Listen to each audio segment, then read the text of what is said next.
And one of the things I want to build is leadership coaching for companies.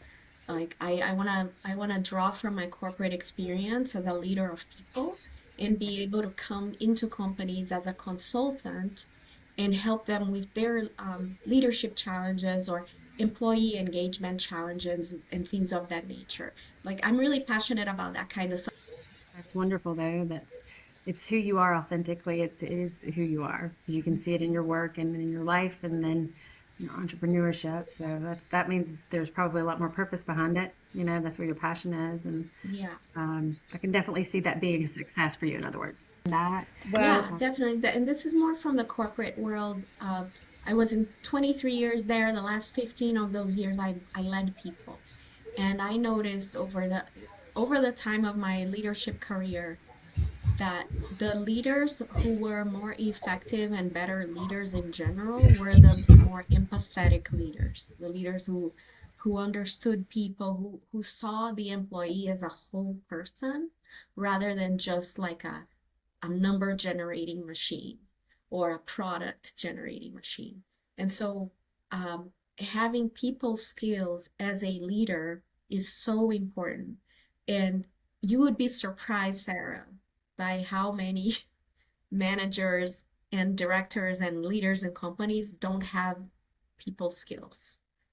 that's mind boggling. What happens is a lot of them are promoted to those leadership positions because they're good at whatever they're doing. But then they Yeah. get promoted and they don't get any training. They don't Right. get leadership training, for example. They don't get enough leadership training Yeah. or they don't get the right kind of leadership training. So then Mm. I've mentored a lot of people, a lot of my mentees. The main issue that they would come to me with was something related to having a mediocre or a bad manager. And so many, I know misery loves company, right? Like I would find myself going like, oh my gosh, like she's suffering from a case of a bad manager Yeah. again. Because I've mentored a lot of people, men and women. I've seen the side of when the manager is great and when a manager is just not good, and what the impact is on that person, on that employee, and ultimately on the company's performance. I mean, let's be honest, right? If you have a company full of bad managers and all the people are unhappy, you're not going to have productivity for the money that you're paying those people. Um, Understanding human behavior, trying to get better at those people's skills can make a huge difference in company performance and employee happiness and general satisfaction for everybody.